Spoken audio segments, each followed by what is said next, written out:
Santificação. Capítulo 3. O controle dos apetites e paixões.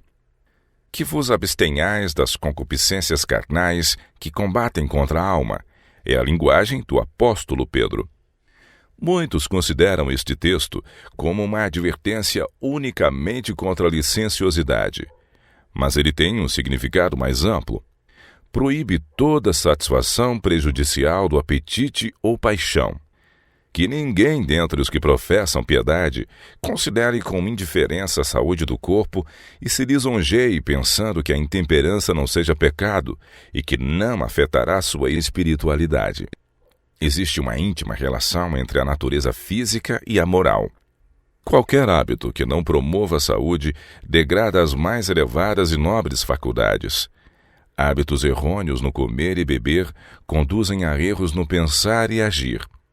A condescendência com o apetite fortalece as propensões animais, dando-lhes ascendência sobre as faculdades mentais e espirituais. É impossível a qualquer pessoa gozar da bênção da santificação enquanto é egoísta e glutona.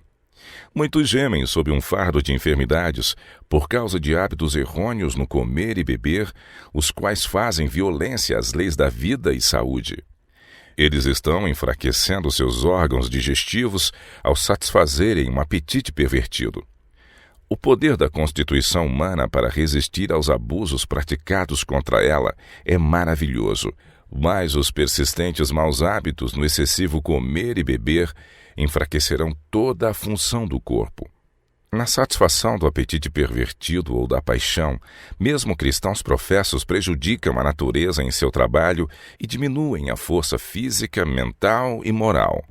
Considerem bem estas pessoas possuídas de tais fraquezas, o que teriam sido se houvessem vivido dentro das normas da temperança e promovido uma boa saúde, ao invés de desta terem abusado. Não uma norma impossível. Quando Paulo escreveu: "O mesmo Deus de paz vos santifique em tudo", não exortou seus irmãos a visarem uma norma que lhes era impossível atingir. Não orou para que tivessem bênçãos às quais não era a vontade de Deus conceder. Ele sabia que todos os que hão de estar preparados para encontrar a Cristo em paz precisarão possuir um caráter puro e santo. Todo aquele que luta de tudo se abstém. Eles o fazem para alcançar uma coroa corruptível, nós, porém, uma incorruptível. Pois eu assim combato, não como batendo no ar. Antes subjugo meu corpo e o reduzo à servidão, para que pregando aos outros eu mesmo não venha de alguma maneira a ficar reprovado. Não sabeis que o vosso corpo é o templo do Espírito Santo que habita em vós, proveniente de Deus e que não sois de vós mesmos? Glorificai, pois, a Deus no vosso corpo e no vosso espírito, os quais pertencem a Deus. Oferta imaculada. Outra vez escreve o apóstolo aos crentes: "Rogo-vos, pois, irmãos, pela compaixão de Deus, que apresenteis os vossos corpos em sacrifício vivo, santo e agradável a Deus, que é o vosso culto racional." Específicas determinações haviam sido dadas ao antigo Israel para que não fosse apresentado a Deus nenhum animal defeituoso nem doente. Unicamente o mais perfeito deveria ser escolhido para este fim. O Senhor, por meio do profeta Malaquias, reprovou seu povo muito severamente por se haver desviado destas instruções. O filho honrará o pai, e o servo ao seu senhor. E se eu sou pai, onde está a minha honra? E se eu sou Senhor, onde está o meu temor? Diz o Senhor dos Exércitos a vós, ó sacerdotes, que desprezais o meu nome, e dissestes: "Em que desprezamos nós o teu nome?"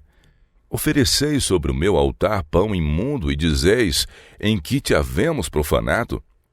Nisto que dizeis: "A mesa do Senhor é desprezível."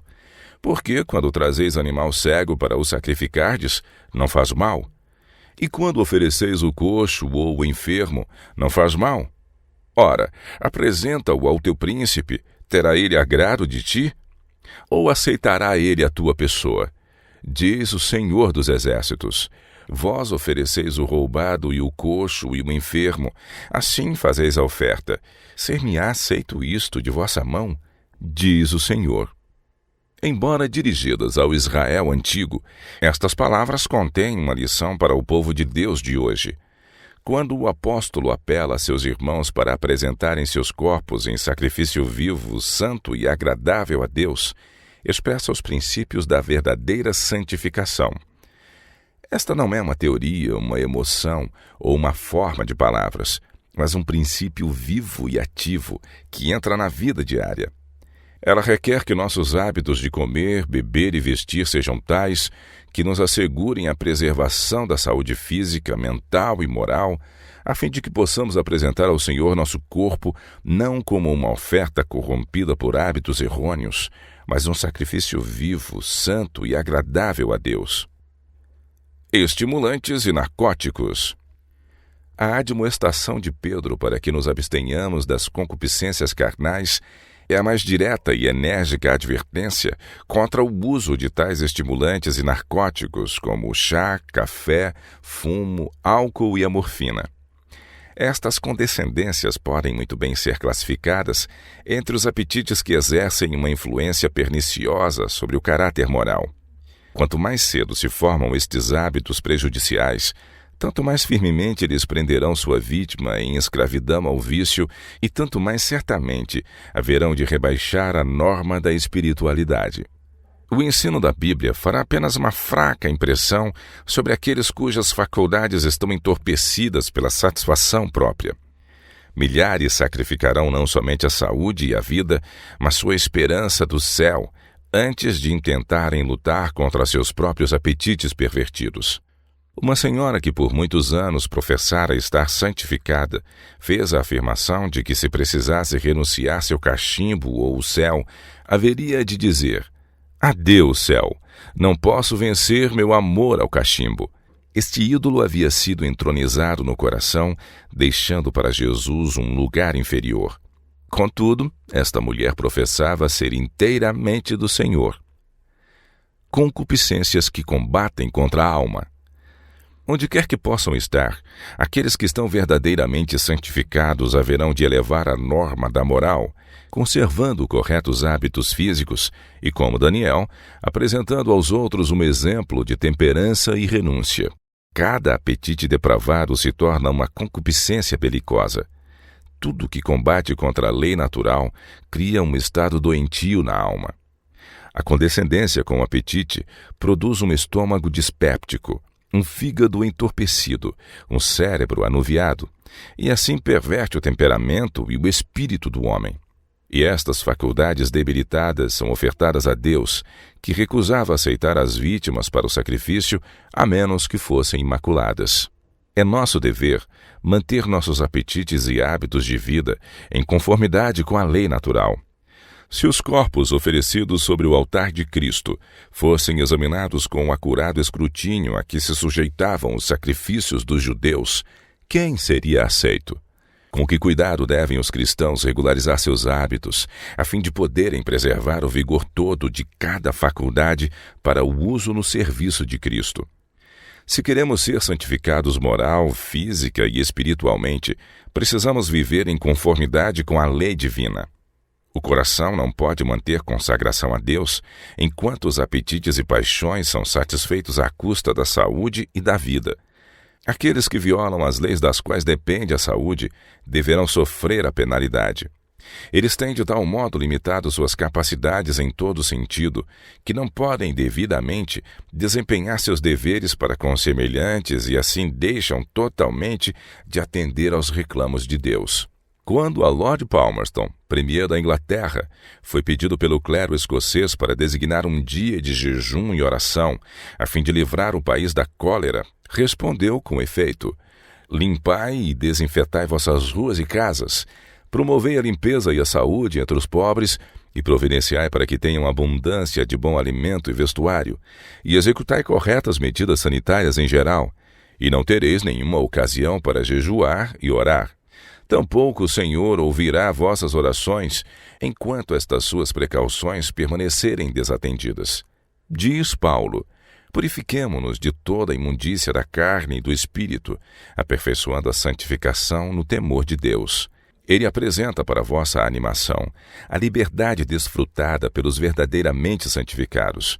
Portanto, agora nenhuma condenação há para os que estão em Cristo Jesus, que não andam segundo a carne, mas segundo o Espírito. Ele ordena aos Gálatas: andai em espírito, e não cumprireis a concupiscência da carne. Então, nomeia algumas das formas das concupiscências carnais: idolatria, bebedices e coisas semelhantes a estas. E depois de mencionar os frutos do Espírito, entre os quais está a temperança, acrescenta: e os que são de Cristo crucificaram a carne com as suas paixões e concupiscências. O fumo. Tiago afirma que a sabedoria que é do alto é primeiramente pura. Se ele houvesse visto seus irmãos usando o fumo, não teria denunciado essa prática como terrena, animal e diabólica? Neste século de luz cristã, quão frequentemente os lábios que tomam o precioso nome de Cristo são sujados pelo sarro do fumo e a respiração poluída pelo mau cheiro. Certamente a alma que pode usar tal imundícia deverá também ser poluída.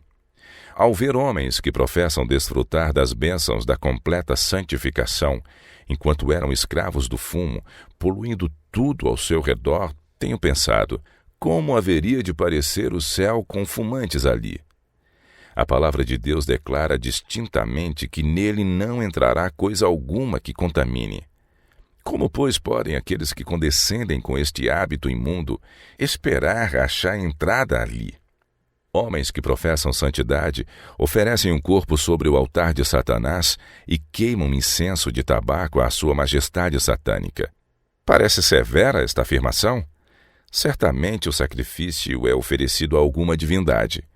Visto como Deus é puro e santo e não aceitará coisa de caráter corrupto, ele recusará este sacrifício dispendioso, imundo e profano. Portanto, concluímos que Satanás é quem reclama essa honra. Jesus veio para salvar o homem das garras de Satanás. Veio para livrar-nos pelo sangue de seu sacrifício expiatório. O homem que se tornou propriedade de Deus e cujo corpo é o templo do Espírito Santo não se escravizará sob o pernicioso hábito de usar o fumo. Suas energias pertencem a Cristo, que o comprou com preço de sangue. Sua propriedade é do Senhor. Como, pois, poderá ele achar-se sem culpa, gastando diariamente o capital do Senhor a ele confiado, para satisfazer um apetite que não tem nenhum fundamento em sua natureza? Uma enorme soma é desperdiçada anualmente com esta condescendência, enquanto almas estão perecendo por falta do pão da vida. Cristãos professos roubam a Deus nos dízimos e ofertas, ao passo que oferecem sobre o altar do apetite destrutor no uso do fumo, mais do que dão para aliviar os pobres ou suprir as necessidades da causa de Deus. Aqueles que são verdadeiramente santificados vencerão todo o apetite prejudicial. Então, todos estes canais de despesas desnecessárias serão voltados para o tesouro do Senhor, e os cristãos tomarão a dianteira na renúncia de si mesmos, no sacrifício próprio e na temperança. Assim serão a luz do mundo. Chá e café. O chá e o café, do mesmo modo que o fumo, têm efeito prejudicial sobre o organismo. O chá é intoxicante, conquanto em menor grau, seu efeito é de caráter semelhante ao das bebidas alcoólicas. O café tem muito maior tendência para anuviar o intelecto e entorpecer as energias. Não é tão poderoso como o fumo, mas semelhante em seus efeitos. Os argumentos apresentados contra o fumo podem também ser aplicados contra o uso do café e do chá. Quando aqueles que são viciados no uso do chá, café, fumo, ópio ou bebidas alcoólicas são privados de seu costumeiro vício, então acham impossível empenhar-se com interesse e zelo na adoração de Deus. A graça divina parece impotente para avivar ou espiritualizar suas orações ou seus testemunhos. Estes professos cristãos deveriam considerar a fonte de seu gozo. É ela de cima ou de baixo? Para o que usa estimulantes, tudo parece insípido sem o vício predileto. Este mata as sensibilidades naturais tanto do corpo como da mente e o tornam menos suscetível à influência do Espírito Santo. Na ausência do estimulante usual, ele tem uma fome física e espiritual, não fome de justiça, nem de santidade, nem da presença de Deus, mas de seu acariciado ídolo. Na satisfação das concupiscências prejudiciais, cristãos professos estão diariamente enfraquecendo suas faculdades, impossibilitando-as de glorificar a Deus.